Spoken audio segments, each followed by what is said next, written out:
Imagine you're standing at the edge of a storm, feeling the wind whip through your hair, the rain pouring down relentlessly, and the world around you seems like it's falling apart.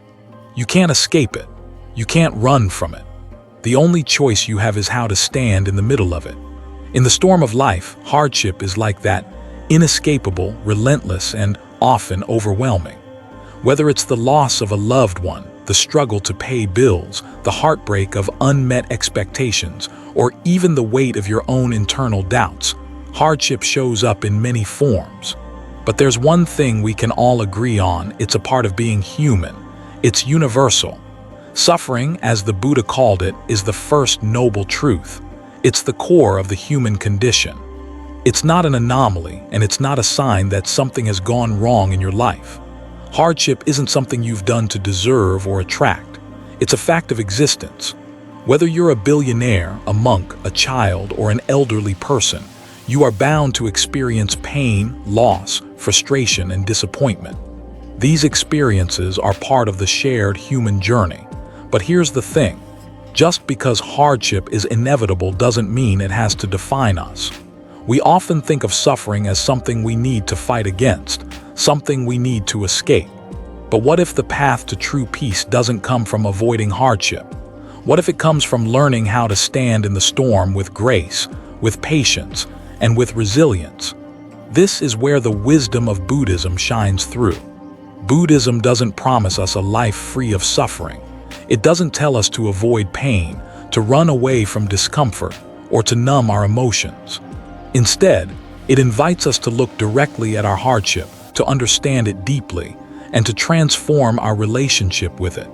Imagine that the hardship you're facing right now is like a wave crashing on the shore. It might feel enormous, terrifying even, but waves don't last forever. They rise, they crash, and then they recede. The same is true for the struggles in your life. What we often forget, though, is that you are the shore. You have the ability to stay grounded, to remain steady, even when the waves seem overwhelming.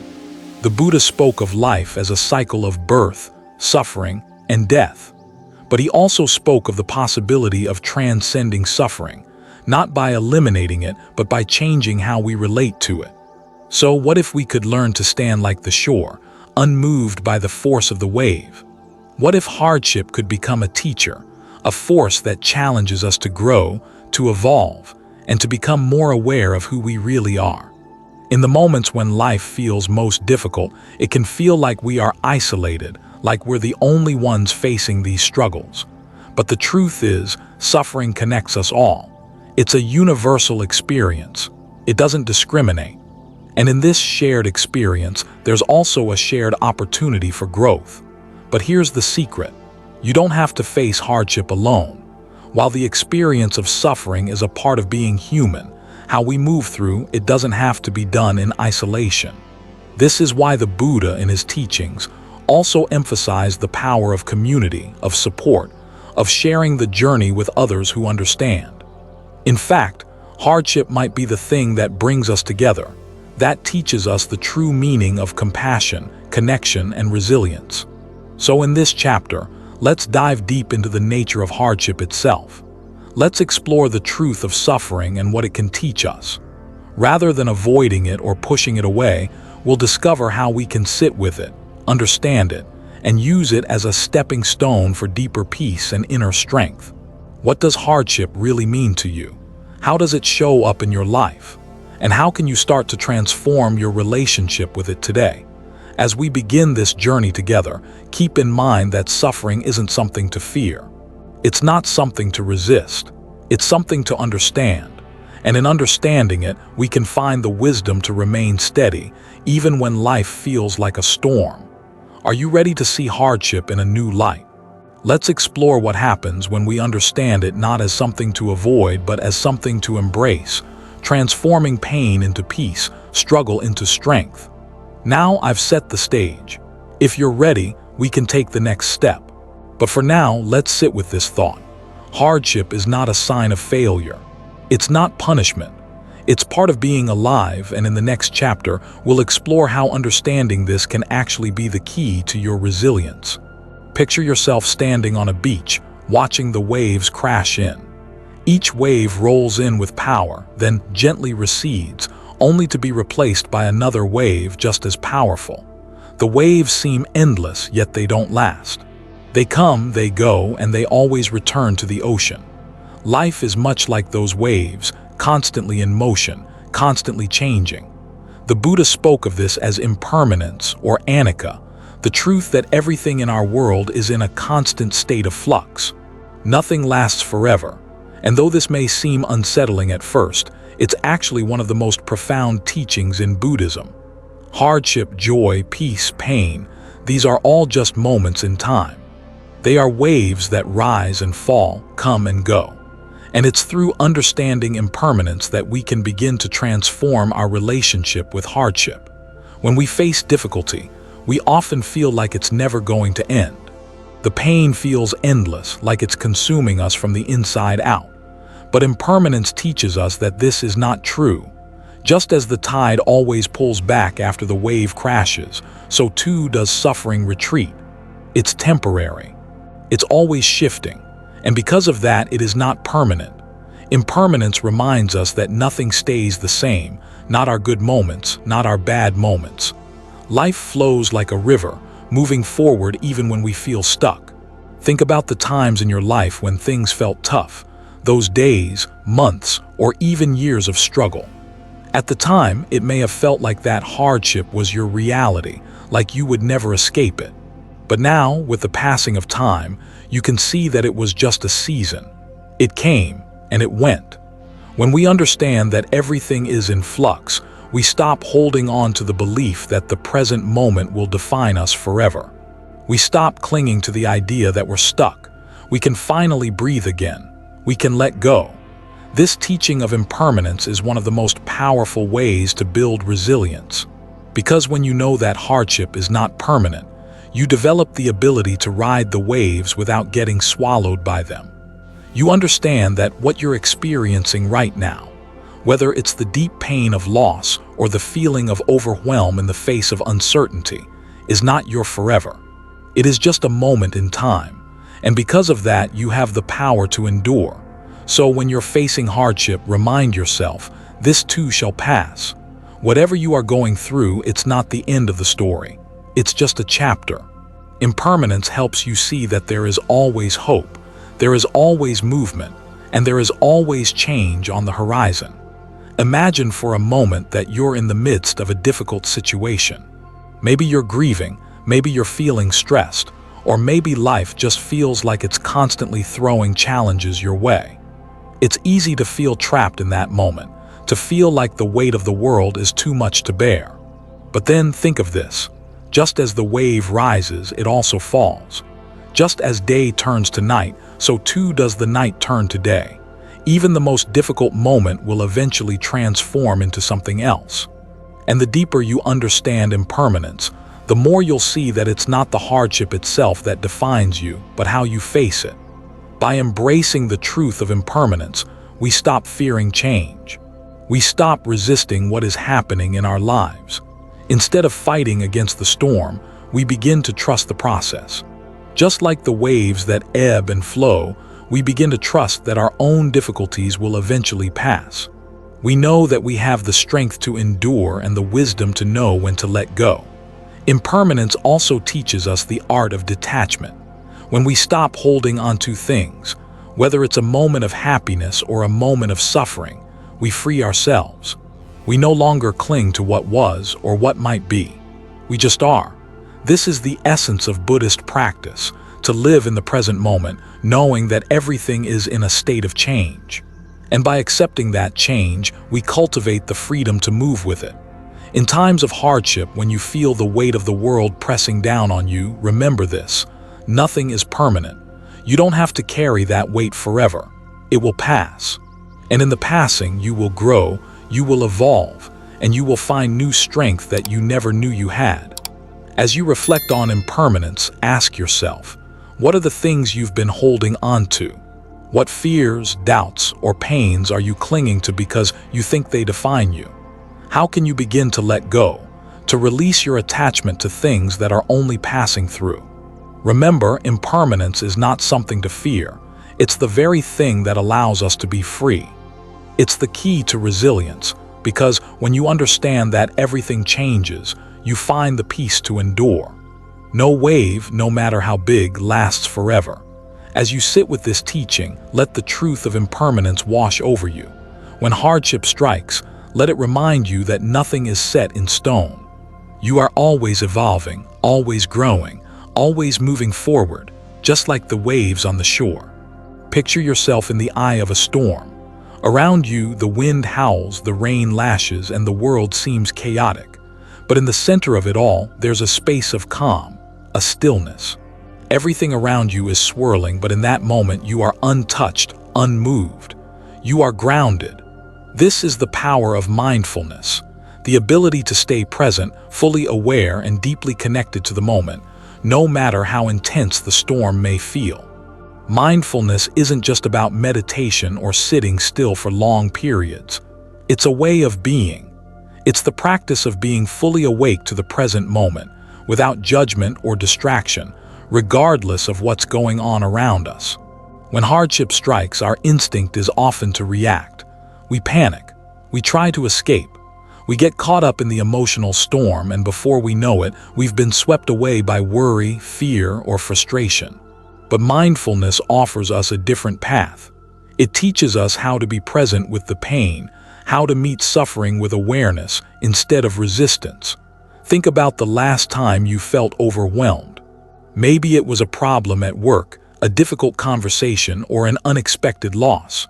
The mind tends to run wild in these moments, thoughts racing, emotions churning. We spiral. But mindfulness teaches us to step back, to pause, to notice the thoughts and emotions as they arise, without getting lost in them. What does it mean to truly be present, especially in the face of hardship? It means being able to sit with the discomfort, to notice the tension in your body, the tightness in your chest, the rapid beating of your heart. And instead of reacting to it, you simply observe it. You acknowledge it, and then you let it be. This isn't easy. It takes practice. It takes courage. But mindfulness is the bridge that connects us to the truth of impermanence we explored earlier. It helps us remember that the pain, the anxiety, the frustration, they are all temporary. They are like clouds in the sky, passing through our awareness. And just as clouds shift and change, so too will our emotions and thoughts. In times of hardship, mindfulness allows us to step out of the story we tell ourselves. We're no longer lost in the narrative of "this is too much" or "I can't handle this." Instead, we come back to the present moment where we can find space to breathe, space to simply be. Imagine facing a difficult situation, but instead of getting caught up in the drama, you choose to sit quietly for a moment. You focus on your breath, the rise and fall of your chest. You feel the weight of your body pressing into the chair, the floor beneath your feet. You observe the thoughts and feelings that arise, but you don't let them control you. You are fully present, fully aware of what's happening, without trying to change it. This is mindfulness in action. It's the art of being present without needing to escape. It's about recognizing that pain is a part of life, but it doesn't have to define you. It's about realizing that your thoughts are not facts. They are just passing clouds in the sky of your mind. And in this space of awareness, you can choose how to respond. Mindfulness also helps us cultivate compassion, both for ourselves and for others. When we are truly present with our suffering, we stop judging ourselves for feeling the way we do. We stop pushing the pain away, trying to numb it or hide from it. Instead, we sit with it gently, with curiosity, and with compassion. Think about the times you've been hardest on yourself, when you've criticized yourself for feeling upset or for not being strong enough. Mindfulness helps you soften that inner critic. It allows you to be with your suffering as you would with a friend, with kindness, understanding, and acceptance. Mindfulness also enables us to notice the small moments of peace that might otherwise pass us by. In the midst of hardship, we often overlook the moments of calm, the moments of stillness. But when we practice mindfulness, we begin to notice them. It might be the brief pause between breaths, the fleeting moments of clarity, or the gentle sensations in our body that tell us we are still alive, still present, still here. This is why mindfulness is so powerful. It doesn't ask us to escape the storm. It asks us to be present in it, to experience the hardship with awareness, knowing that in each moment we have the ability to choose our response. And that choice is where our true power lies. So when the storm is raging around you, remember, you don't have to be swept away. The power to stay grounded is already within you. It's in the simple act of pausing, of taking a breath, and of being fully present with what is. Mindfulness is your anchor in the storm. As you reflect on mindfulness, consider this. How often do you truly pay attention to the present moment? How often do you notice the sensations in your body, the thoughts in your mind, the feelings in your heart without judgment? What might change if you started to practice mindfulness more deeply in your daily life? Remember, you don't have to change your circumstances to find peace. You don't have to wait for the storm to pass. The peace is already there in the present moment, waiting for you to notice it. Imagine a deep wound, a raw, open cut. It stings with every movement, each breath a reminder of the pain. But then someone approaches gently, tenderly. They don't judge the wound, they don't rush to fix it. They simply place their hand over it with warmth, offering care and understanding. The pain doesn't disappear, but something shifts. You feel seen. You feel understood. This is the power of compassion, a healing force that can ease even the most profound suffering. Compassion is not just about feeling sorry for someone. It's about connecting with their pain, sitting with them in their suffering, and offering care without judgment. In Buddhism, compassion is one of the central virtues. The word in Pali is karuna, which means to wish for others to be free from suffering. It is a deep, unconditional empathy, a recognition that all beings experience suffering, and because of that, deserve kindness, understanding, and support. When we are facing hardship, the instinct is often to retreat inward. We turn our attention to our own pain, become consumed by it, and sometimes we forget that others around us are suffering too. But in these moments, compassion, both for ourselves and for others, becomes one of the most powerful ways to heal. Think about the times when you've been in pain, physical or emotional. Often, the hardest part isn't the pain itself, but the isolation that comes with it. We feel alone in our suffering, as if no one else can truly understand what we're going through. This feeling of isolation can make the pain seem endless, unmanageable. But what happens when someone shows you compassion? When they listen without trying to fix, when they sit with you in the darkness without judgment. Compassion is like a balm for the soul. It doesn't erase the suffering, but it softens its edge. It makes the pain bearable. And more importantly, it reminds us that we are not alone. Self-compassion is equally important. In a world that often demands perfection and strength, it's easy to be hard on ourselves when things aren't going well. We criticize ourselves for feeling weak, for not being able to handle everything. We push ourselves to the limit, believing that if we just try harder, we can overcome the pain. But compassion teaches us that there is no shame in suffering. There is no failure in being human. In fact, it's our very vulnerability that connects us to the world. When we allow ourselves to feel our pain without judgment, we create space for healing. We stop fighting against ourselves and instead treat ourselves with the same care and kindness that we would offer a friend in need. Imagine being in a moment of difficulty. Maybe you've just faced a setback, or perhaps you're struggling with grief. In that moment, instead of being critical of yourself, you offer compassion. You acknowledge your pain, but you don't berate yourself for having it. You don't try to rush through it or get over it. Instead, you allow yourself to feel. You offer yourself the kindness that you would offer to someone you love. This practice of self-compassion can transform how we navigate hardship. When we stop judging ourselves for our suffering, we give ourselves permission to heal. We no longer carry the extra burden of guilt or shame alongside the pain we are already experiencing. And compassion isn't just a tool for healing our own suffering. It also helps us become more present to the suffering of others. When we're caught up in our own pain, it's easy to forget that everyone is carrying their own burdens. But through the lens of compassion, we begin to see that all beings in their own ways are experiencing the same thing: suffering. The beauty of compassion is that it connects us. It reminds us that we are not isolated in our pain. We are part of a shared human experience. And when we open our hearts to others, we not only offer them the gift of our presence, but we also receive something in return: the understanding that we are all in this together. Think about someone who showed you compassion during a tough time. Perhaps a friend listened when you were feeling down, or a stranger offered a kind word when you least expected it. That simple act of compassion can have a profound impact on your life. It creates a bond. It makes you feel seen, valued, and understood. Now, imagine offering that same gift to someone else. Maybe it's a family member, a colleague, or even a stranger you meet on the street. Compassion doesn't require grand gestures. It's in the small acts of kindness: a smile, a listening ear, a warm hug, or even just being present with someone in their pain without trying to fix it. These small moments of compassion can create a ripple effect, spreading healing far beyond what we can see. In times of hardship, when everything seems heavy, compassion is the force that lightens the load.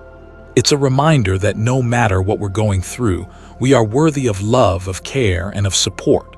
So, when life feels overwhelming, remember, compassion is not just a feeling, it's an action. It's a practice of showing up for yourself and for others, even in the darkest times. It's the healing force that can transform suffering into a path of growth, understanding, and connection. As you reflect on the power of compassion, ask yourself, how can you show more kindness to yourself today? How can you offer compassion to others, even in the midst of your own struggles? Remember, compassion is not a luxury, it's a necessity. It is the antidote to isolation, the balm for the soul, and the key to healing. And in times of hardship, it's the one thing that can make all the difference. Picture this: a vast ocean, waves crashing violently, the wind howling through the air. The storm is fierce, the water unpredictable. But in the midst of this chaos, there's a sturdy lighthouse standing tall, unyielding to the force of nature. It doesn't rush to fight the storm. It doesn't struggle against the waves. It simply stands patiently, allowing the storm to pass in its own time. This is the power of patience, the ability to remain steady, calm, and present, even when the world around you feels out of control. Patience isn't about passively waiting for things to change. It's about having the resilience to face difficulty without being shaken, and trusting that all storms, no matter how intense, will eventually pass. In times of hardship, we often want relief immediately. We seek quick fixes, rush to make decisions, and become frustrated when things don't improve as fast as we'd like. But patience teaches us to slow down. It reminds us that some things can't be rushed, and that healing, growth, and transformation all take time. In Buddhism, patience is considered one of the paramitas, the qualities that, when cultivated, lead to enlightenment.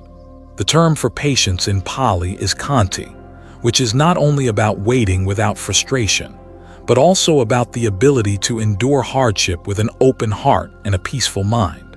Think about a time when you were in a difficult situation, maybe a relationship that was strained, or a challenge at work.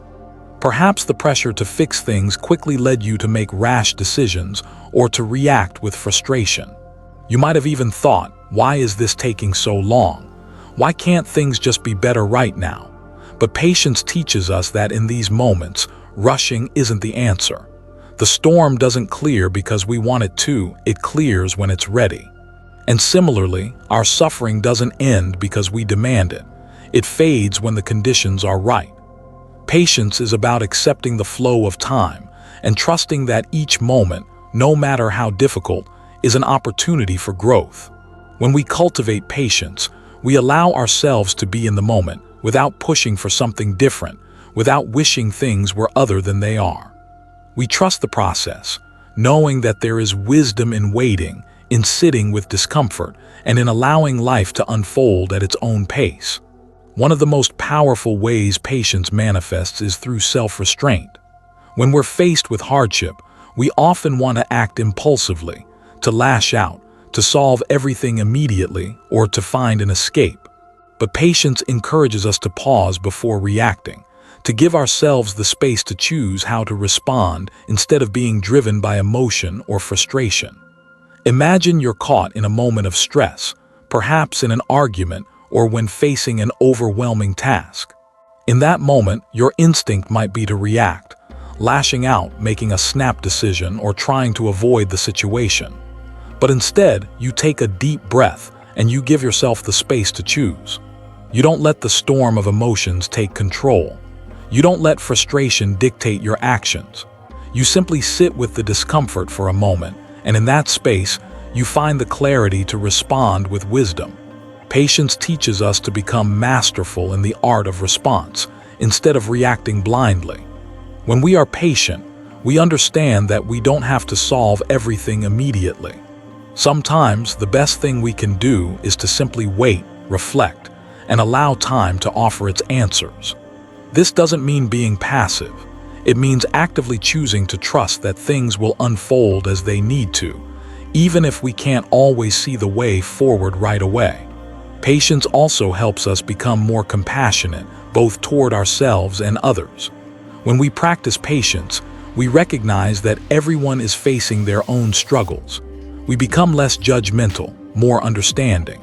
Instead of rushing to fix or criticize others, we begin to listen with empathy and acceptance. We understand that just as we need time to heal, so do others. And in offering that patience, we create space for deeper connection and understanding. But perhaps most importantly, patience teaches us to have faith in the journey. When we're in the middle of hardship, it's easy to lose sight of the bigger picture. We get caught up in the pain, the uncertainty, the difficulty of the moment. But patience encourages us to zoom out, to see that life is a long journey, and that this moment, though challenging, is only one part of the whole. When we step back and allow patience to guide us, we begin to see that there is value in every step, in every moment of discomfort. Each experience, even the painful ones, contributes to our growth, our wisdom, and our understanding of the world. So, the next time you're caught in the storm, remember, you don't need to control everything. You don't need to rush for the sake of relief. The storm will pass in its own time, and when you approach it with patience, you'll find the strength to endure it with grace and resilience. Patience is not about waiting idly. It's about trusting the process, having the courage to face life's challenges with an open heart, and knowing that you are capable of weathering the storm. It's the steady hand that guides you through the chaos, reminding you that no matter how fierce the waves, they too will pass. Ask yourself, how might your response to hardship change if you were to practice more patience? What would it look like to embrace the flow of time, trusting that things will unfold as they need to, without trying to force them? Patience is a gift we give ourselves and others. It's the calm amid the storm, the stillness in the chaos. And it is one of the most powerful tools we have to stay steady in times of hardship. Imagine you're holding a heavy stone in your hand. It's solid, unmoving, and at first you try to hold it steady. But as time passes, the weight becomes unbearable. You begin to struggle, your muscles tense, your body exhausted from the effort. What if, instead of fighting, you simply let go? The stone would fall to the ground and the weight would disappear. This is what it's like when we stop resisting the flow of life. We hold on tightly to the things that cause us pain, the things we cannot control, and by doing so, we create suffering.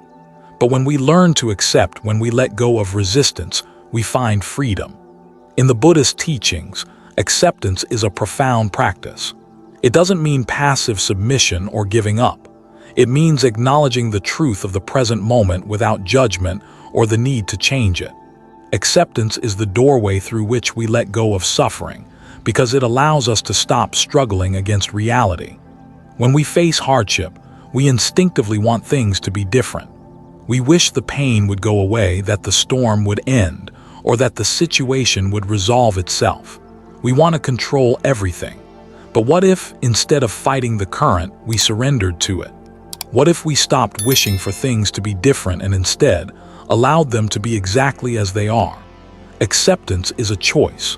It's the act of acknowledging the reality of the present moment, without pushing it away, without adding extra layers of judgment or resistance. It's the ability to say, "This is what is happening. I may not like it, but I am willing to be with it." In Buddhism, this is often referred to as non-resistance. It's not about passively giving up, but about releasing the need to control outcomes. By doing so, we stop the cycle of suffering caused by our resistance to what is. Think about a time when you faced difficulty.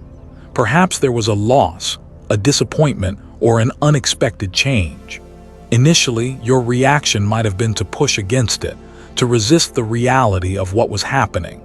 But the more you resisted, the more pain you experienced. The struggle became part of the suffering. But imagine if, in that moment, you had paused and accepted things as they were, not in defeat, but in peace. The situation may not have changed, but you would have shifted. By releasing the tension of resistance, you could have found a sense of ease, even in the face of difficulty. Acceptance doesn't mean that you approve of what's happening. It doesn't mean you condone it or that you stop trying to improve things. It simply means that you stop fighting the present moment. It's about realizing that resisting doesn't make the situation better. It only prolongs the suffering. In the face of hardship, there are often two paths: the path of resistance and the path of acceptance. Resistance keeps us stuck in frustration, anger, and despair. It feeds the illusion that we can control things we cannot, and it creates a constant sense of tension. But acceptance, on the other hand, allows us to experience the fullness of life without the added weight of unnecessary struggle.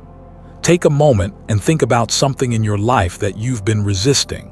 Maybe it's a painful emotion, a difficult relationship, or an unexpected change. What would happen if you allowed yourself to accept it without judgment or fear? What if you simply allowed the experience to be as it is? When we practice acceptance, we free ourselves from the grip of expectation. We stop trying to control every aspect of our lives, and instead, we create space for peace to enter. Acceptance isn't about resignation. It's about freedom. Freedom from the need to control the uncontrollable, and freedom from the constant tug-of-war with reality. In Buddhism, there's a powerful teaching about suffering, that suffering arises not from the external events themselves, but from our attachment to them. We want things to be different, and in wanting that, we create tension. But when we let go of the attachment to how things should be, we open ourselves to the reality of how things are. This is where true peace is found. Imagine this. You're caught in a storm, the wind and rain relentless. At first, you resist, trying to push against the wind, wishing for it to stop. But no matter how hard you try, the storm doesn't cease. The more you resist, the more exhausted you become. But then, you let go. Instead of fighting the storm, you stand still and allow the wind to pass over you. You stop struggling, stop wishing for something different, and simply accept the reality of the moment. In that moment, you don't stop feeling the wind, you simply stop fighting it. And in that release, you find peace. You are no longer at war with the present moment. Acceptance is also deeply tied to self-compassion. When we accept ourselves as we are, with all our flaws and imperfections, we stop fighting against our own human experience. We give ourselves permission to be imperfect, to struggle, and to be vulnerable. This self-acceptance is a form of freedom, a release from the constant pressure to be something we are not. When we fight against our flaws, we only create more suffering. But when we accept them, when we acknowledge our humanity, we create space for growth and healing. We give ourselves the grace to learn from our mistakes and move forward with greater wisdom and compassion. Acceptance doesn't mean we resign ourselves to suffering or that we stop trying to improve. It means that we stop resisting the things that are beyond our control. We stop adding extra layers of suffering to the inevitable struggles of life. And in doing so, we make room for peace, for growth, and for the natural unfolding of life. As you reflect on the concept of acceptance, ask yourself, where in your life are you resisting reality? What might change if you were to simply let go of the need to control everything? What would it feel like to embrace each moment as it is, without fighting against it? Acceptance is the key to letting go of unnecessary suffering. It's the wisdom to know that there are things we cannot change, and the courage to release our attachment to them. And in that release, we find the freedom to live fully, to be present, and to navigate hardship with grace. Imagine standing in the midst of a storm, the winds howling, the rain pouring down in sheets.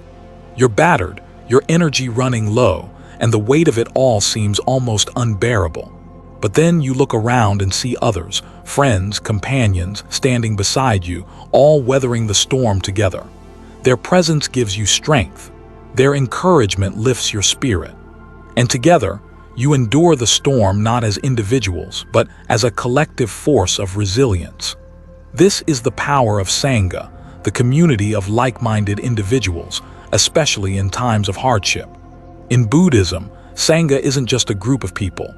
It's a supportive network that provides strength, understanding, and compassion, allowing each individual to grow, heal, and find steadiness in life's storms.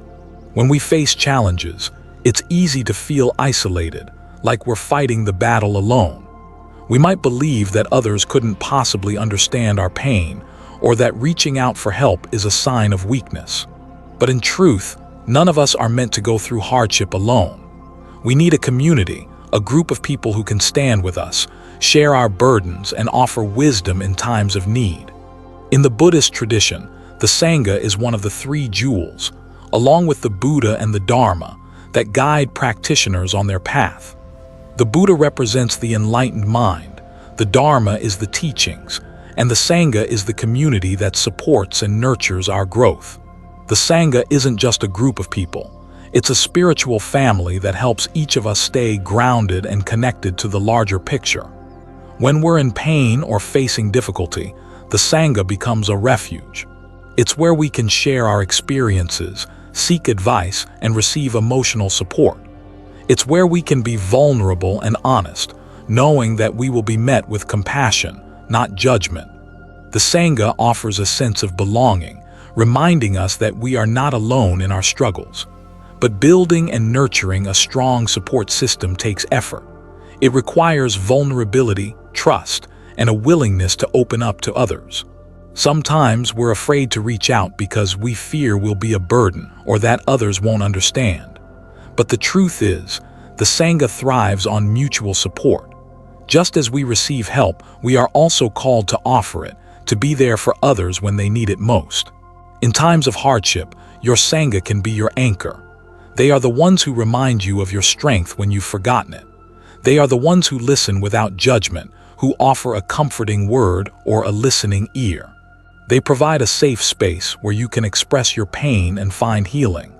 Think about the people in your life who have been your Sangha, those who have stood by you during your hardest times. It might be family, friends, mentors, or fellow practitioners. These are the individuals who have shared in your journey, offering guidance, encouragement, and understanding. They have been your pillars of support, reminding you that you don't have to face hardship alone. But what about when you feel alone? When you feel disconnected from your support network, or when the people around you are also struggling? In those moments, it's important to remember that the Sangha isn't just the people you're physically connected to. It's also the larger community of individuals who share the same values and intentions.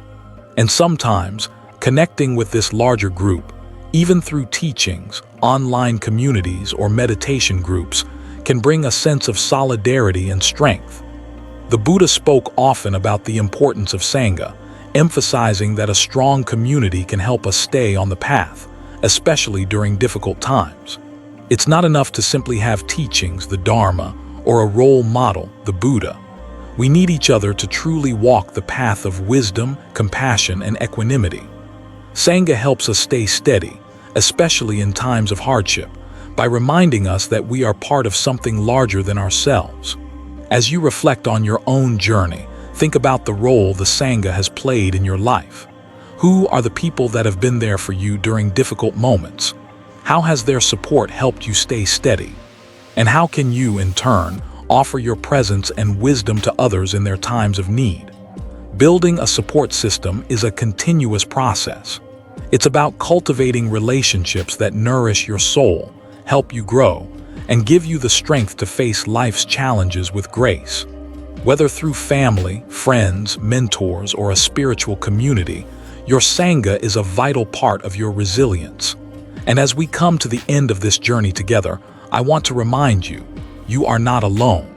Hardship is a universal experience, but it's also something we can navigate together. We have the teachings, we have the practices, and we have each other. Together, we can stay steady in the storm. If you found this series helpful, or if it has resonated with you, I invite you to subscribe to the channel and hit the notification bell so you don't miss out on more insightful content. Let's continue this journey together, sharing wisdom, building community, and staying steady through life's challenges. Thank you for being part of this Sangha. May we all grow together, finding peace, resilience, and strength in each other's presence. Until next time, stay steady, stay present, and remember, you are never alone. What part of the journey resonated most with you? How has your own Sangha supported you through hard times? Share your thoughts in the comments. I'd love to hear from you.